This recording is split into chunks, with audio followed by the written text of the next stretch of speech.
10월 19일 바이블텔링으로 잠언을 묵상합니다. 오늘은 잠언 11장 전반부 말씀입니다. 1절부터 보겠습니다. 속이는 저울은 여호와께서 미워하셔도 공평한 추는 그가 기뻐하시느니라. 속이는 저울이란 의롭지 않은 재물 관리를 말합니다. 재물 관리에 있어서 우리는 의롭고 공정해야 합니다. 일상생활 가운데 사소한 금전 거래에 있어서도 속이지 않고 공정하게 거래하기를 배워야 합니다. 금전을 다루는 데서 깨끗할 때 하나님은 그 사람을 축복하십니다. 2절 교만이 오면 욕도 오거니와 겸손한 자에게는 지혜가 있느니라.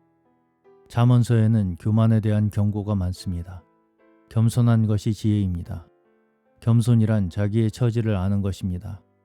우리는 조물주가 아니고 피조물이며 게다가 죄인입니다. 3절 정직한 자의 성실은 자기를 인도하거니와 사특한 자의 패역은 자기를 망케 하느니라. 성실이란 중심에서 의로운 것입니다. 정직한 사람이 의롭게 행하는 것은 자기를 좋게 인도합니다. 그러나 사특한 자, 불의한 자는 자신을 망치게 됩니다. 4절 재물은 진노하시는 날에 무익하나 의리는 죽음을 면케 하느니라. 재물이 우리에게 필요하기는 하지만 진노하시는 날에는 재물이 그 진노를 막을 수 없습니다. 죽게 되면 재물이 그 사람을 구원할 수 없습니다. 그러나 그리스도의 보혈로 말미암은 의, 믿음으로 말미암는 의는 죽음에서 그를 건질 것입니다. 이 구절에서 의리는 의입니다. 5절에서 7절 완전한 자는 그 의로 인하여 그 길이 곧게 되려니와 악한 자는 그 악을 인하여 넘어지리라. 정직한 자는 그 의로 인하여 구원을 얻으려니와 사특한 자는 자기의 악에 잡히리라. 악인은 죽을 때에 그 소망이 끊어지나니 불의의 소망이 없어지느니라. 의인은 그 가는 길에서 많은 고난과 어려운 상황을 만납니다. 의인의 길은 그렇게 쉽지 않습니다. 그러나 그 의로 인하여 그의 길이 곧게 됩니다. 악인은 죽을 때에 그 소망이 끊어집니다. 그러나 의인은 죽음과 환난 앞에서 소망이 있고 행복이 있습니다. 8절 의인은 환난에서 구원을 얻고 악인은 와서 그를 대신하느니라. 의인은 환난에서 구원을 받지만 그 대신 악인이 와서 그 환난을 받게 된다는 말입니다. 9절 사특한 자는 입으로 그 이웃을 망하게 하여도 의인은 그 지식으로 말미암아 구원을 얻느니라. 여기 사특한 자란 경건하지 않은 자, 하나님을 의지하지 않고 자기 임의로 사는 자, 말씀을 지키지 않고 함부로 사는 자입니다. 그러한 사람들은 입으로 그 이웃을 망하게 한다고 했습니다. 10절 의인이 형통하면 성읍이 즐거워하고 악인이 패망하면 기뻐 외치느니라. 의인이 잘되면 사람들은 다 즐거워합니다.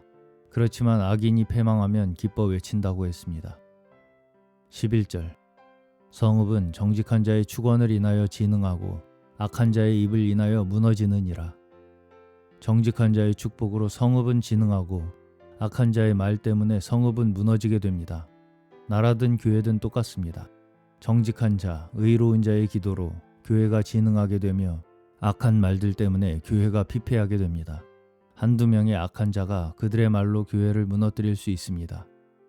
12절 지혜 없는 자는 그 이웃을 멸시하나 명철한 자는 잠잠하느니라.